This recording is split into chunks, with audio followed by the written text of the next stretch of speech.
No niin, ollaan liikenteessä oltu jo tuo 250 kilometriä ajettu jo. Tässä oli vähän pientä sähläystä meillä itsellä karttojen kanssa sun muiden kanssa, niin tuli muutaman kerran tässä nyt tietulliin vähän niin sanotusti ympäri ämpäri vedettyä, mutta otettiin väärältä puolelta. Niin, mentiin vähän väärälle puolelle tietä ja sun muuta, mutta ei tässä mitään, matka jatkuu ja otetaan uudelleen nyt taas reitit haltuun ja lähdetään todellakin nyt kohti Lyonia.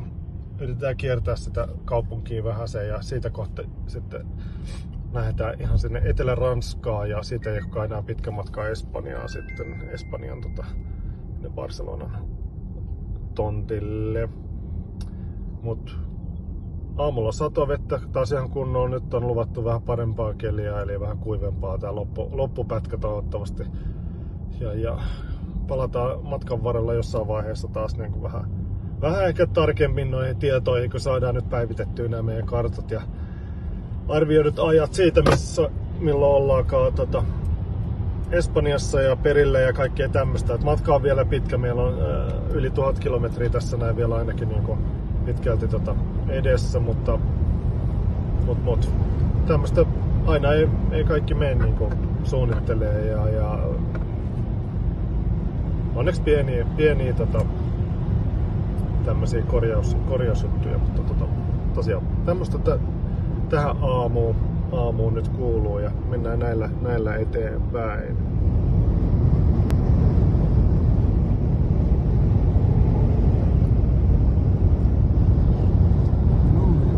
Kolmesta pöntistä tulee höyryä katolle. Paikallinen ydinvoimala siellä niin joo.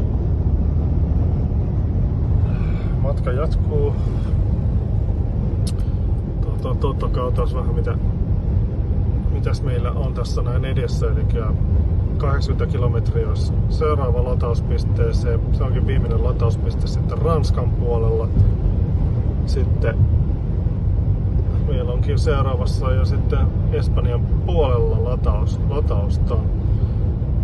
Siinä on otettu nyt 2 latauspistettä. Laitettiin nyt viimeinen päätepysäkki siihen Tarragonaan, että katsotaan siellä sitten niin sanotusti se viimeinen pätkä ennen koko reitin niin kuin loppukohdetta eli maalia. Katsotaan vähän miltä meillä näyttää muut nyt tässä. Kulutus on ollut tämmöstä aika lailla vähän noussut, kun täällä hieman reippaammalla tahdilla ajellaan. Ollaan nyt ajeltu vajaa 400 kilometriä aamusta ja 4 tuntia menty. Vielä on pitkä matka edessä. Ekomoodi on ollut päällä nyt ja automaatti regeneroinnilla. Ja tosiaan niin täällä ei kyllä vauhtia ole säästelty. En tiedä onko savolaista vauhdinhurmaa vai ei, mutta ainakaan ei ole himmailtu. Mut tältä näyttää tällä hetkellä. Ihan kuiva keli. Kivan näköistä maisemaa täällä näin. Katsotaan kun päästään Espanjan puolelle, pitäisikö olemaan alkaa paistaa aurinkokin. Sitä on taas kaivattu muutaman päivän ajan, että milloin sitä aurinko rupeaa paistamaan. Että tämmöstä tällä hetkellä meillä menossa. Mutta viimeinen pysähdys olisi vielä Ranskassa ja sitten päästäänkin jo Espanjan puolelle. Jaha, siitä päättääkin tulla hollantilainen matkailuauto. Tää on tämmöstä rekkarallia kyllä koko matka. Suomessa ei ole tämmöstä rekkarallia kyllä. Te, jotka olette miettineet, että lähdette vaikka autolla tänne päin Keski-Eurooppaan tai muualle Eurooppaan, niin rekkoja on paljon. Kumipyörärallia riittää. Kyllä. Mennään me näillä eväillä nyt eteenpäin, niin palataan taas linjoille. Katsotaan sen summan sitten. 52 € maksaa. Ei oo halpaa hommaa matkustaa. Ei kannata lähteä matkalle, jos ei ole valmis maksamaan. Kaikki maksaa. Nyt ollaan vielä ilmeisesti yhä edelleen Ranskan puolella, mutta tää oli kyllä aika viimeinen Ranskan niin sanotusti maksullinen tullipiste. Joo. Meillä on nyt seuraava piste tosiaan on tämä. Tässä näin tämän mukaan siellä saavuttaisi 24% varauksella ja sinne olisi semmoinen 261 kilometriä tästä nykyhetkestä. Mukama sen jälkeen meidän riittäisi vain 57% latausta, mutta sanotaanko näin, että meillä on vielä tää homma niinku todella keskeneräinen ennen kuin päästään tänne näin, eli meidän Torreviejan päätepisteeseen. Mut palataan näihin vielä. Jatketaan me vielä matkaa. Nyt on taas Pyreneet edessä. Keli taas vähän vaihtuu huonommaksi. Minkäs teet? Homma jatkuu. Nee. Siinä se on.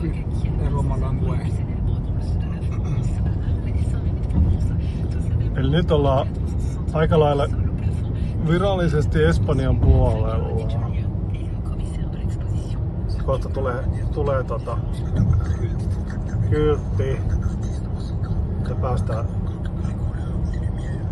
päästään perille. Täältä näyttää, kun tullaan Espanjaan. Katsotaan. 100 nopeusrajoitus. Alamäkiä lasketellaan täällä Pyreneiden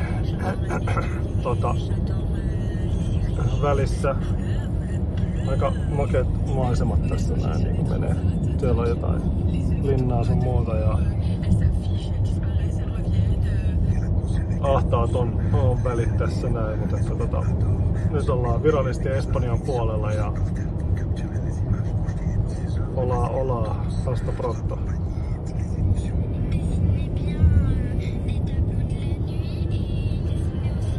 Savolaisto on Espanjaa päässä. Mutta katsotaan. Nyt ollaan Espanjassa ja miten homma jatkuu tässä näin. Äsken puhuttiin siitä seuraavasta pisteestä, mutta tää oli tämmönen nopea välitsekkaus. Näytettiin vaan mitenkä Espanjaa tullaan. Eli tämmöisillä päskillä. Niin, ei edes huomaa. Ei oo mitään rajamuodollisuuksia. Kukaan ei kysele sulta passia tai mitään muutakaan. Että sitikka meinaa ajella vähän missä sattuu. Noniin, me palaillaan. Nauttikaa te maisemista vielä hetki.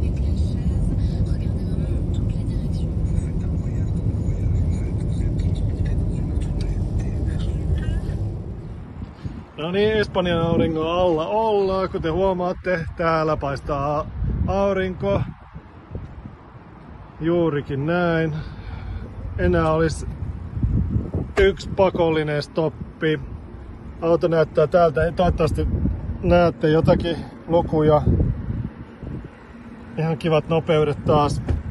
Ei haittaa meitä. Laitetaan nyt semmonen joku reippaasti joku 85% tuohon noin. Katsotaan vähän nyt seuraavaa latauspistettä, koska meillä on se, että Ionitin latauspisteet loppuu Espanjasta niin kuin meidän matkan varrelta tähän näin. Se on harmillista. Paitsi perillä meillä on, mutta perille on sen verran pitkä matka vielä tästä näin, että voimme tehdä vähän tiukkaa päästä näillä ajoilla ihan perille, mutta tosiaan niin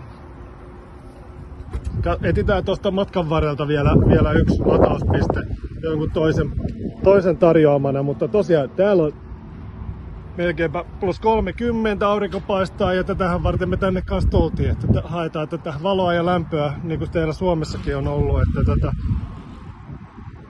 niin, ei ole enää matkaa paljon jäljellä. Ollaan hyvinkin niinku pitkällä. Siinä näette nyt vähän vielä, miltä näyttää toi tilanne. Pahoittelut auringosta ja noista, mutta yli 170 näyttää autokin tossa noin ottavan kivasti. Kaikki on toiminut hienosti tähän mennessä. Kop ja ollaan niin sanotusti loppusuoraan vaille valmiita ja palataan siihen sitten, kun päästään vielä perille, että oikeasti päästään perille. Käydään varmaan pesee auto tuolla noin tossa noin. Sen verran on sontainen auto nyt muutaman vesipäivän jälkeen, että onhan se nyt kiva, kun auto on oikeasti vähän siistimmän näköinen perille päästessä, kun se on ihan paskassa. Mut palataan vielä tohon noin, että missä me seuraavaksi ladataan. Katsotaan, mitä me keksitään tossa noin. Kulutus oli suurin piirtein 24 kilowattia tässä näin meidän matkan varrella. Ei olla säästelty edelleenkään. Ollaan ekomoodilla. Aha, semmoista. No niin. Että me ei olla niinku... Me ollaan aika lailla menty nopeusrajoitusten mukaan, ehkä vähän ylikin. Ja ei olla silleen niinku millään ekoajotyylillä välttämättä ajettu. Et meillä on ehkä tarjotuksena tuo ihan viimeinen pätkä kokeilla. Ihan oikeesti, että mennään niinku vähän rauhallisemmin, että mihinkä lukemiin päästään sitten. Että tämmöstä. Mut palataan vielä viimeisiin tunnelmiin tässä näin. Mut ehdottomasti täällä on tilaa. Monelle autolle on. Ei muuta kuin tervetuloa vaan tänne Espanjaan sähköautoilla ja kaikki menee hyvin. Yes. 6 kilowattia menee koko ajan. Aurinko alkaa laskea. Löydettiin vihdoin viimein niin sanotusti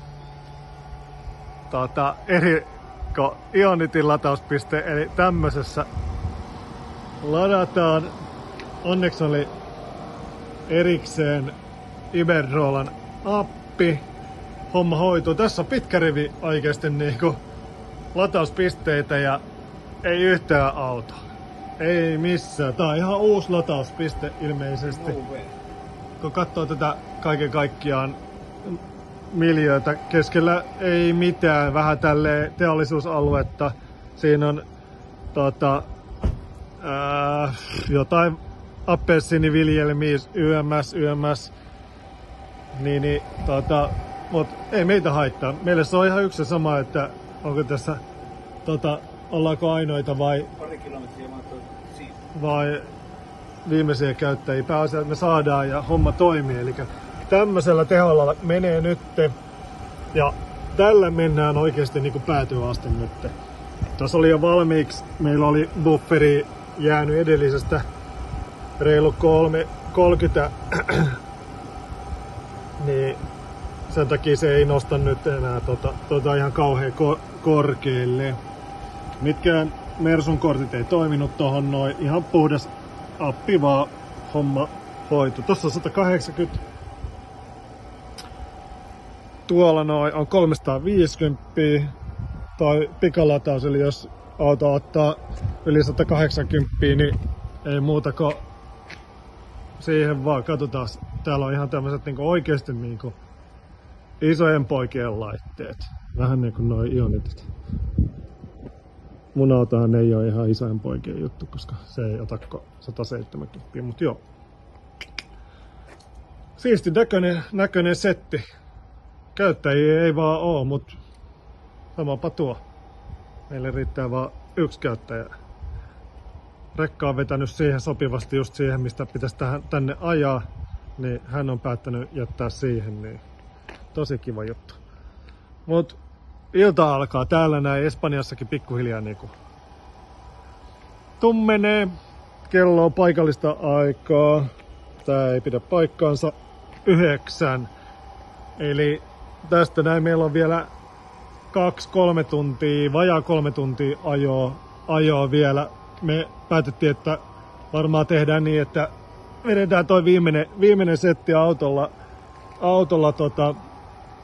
1,5 tuntia plus 1,5 tuntia, niin ei tarvi kummankaan 3 tuntia enää tossa päivystä. Edellisessä paikassa huuhdeltiin auto pahimmista sontiaisista, mutta joo, kattoo niin ihan täynnä pikku ötökkää tässä näin, että joudutaan kyllä vielä uudelleen vetää sitten perillä asti, kun päästään, niin vedetään sitten, jos huomenna viimeistään sitten auto oikeasti puhtaaksi, niin on kivan näköinen, mutta tämmönen setti. Ja toivottavasti seuraavan kerran kuullaan ja nähdään, kun ollaan perillä. Palataan siihen asti. No niin, perillä ollaan. Ei jaksettu eilen illalla laitella mitään videoita tai ottaakaan, kun alkoi olla kello jo sen verran paljon, että yli puolen yö, että tärkeintä oli päästä lepäilemään, alkoi painamaan, mutta kaiken kaikkiaan niin perille päästiin. Nyt lähdetään autoa pesemään, vielä vähän latailemaan, ettei tarvii ihan saman tien enää latailla. Täällä on Ionitin latauspiste ihan tuossa La Genian, eli ison kauppakeskuksen kulmilla. Pestään auto ja sitten sen jälkeen aloitellaan niin sanotusti lomaa. Tehdään vielä loppuun yhteenveto jossain vaiheessa tässä näin teille. Kerätään vähän niinku infoa siitä, mitä kokonaisuudessaan tää reitti tänne näin kustans, mitä suurin piirtein meni sähköä, mitä meni pieleen, mikä yllätti. Kaiken kaikkiaan laitetaan tätä teille tulemaan ihan varmaan Excel-muodossakin, että helpottaa varmasti kaikkein monia, mutta loppu yhteenvetona tähän videoon, että perille on päästy, kaikki meni hyvin, ollaan ehjin nahoin täällä näin. Ja tästä on vielä edessä paluukin, mutta paluuseen päästään sitten joskus tulevaisuudessa, mutta kaiken kaikkiaan täällä ollaan Espanjassa ja tästä se niin sanotusti oikea loma alkaa. Kiitos, kun olette ollut mukana tai seurannut meidän matkaa. Ja savolaiset ovat tulleet nyt Torreviejoon. Yes, vamos!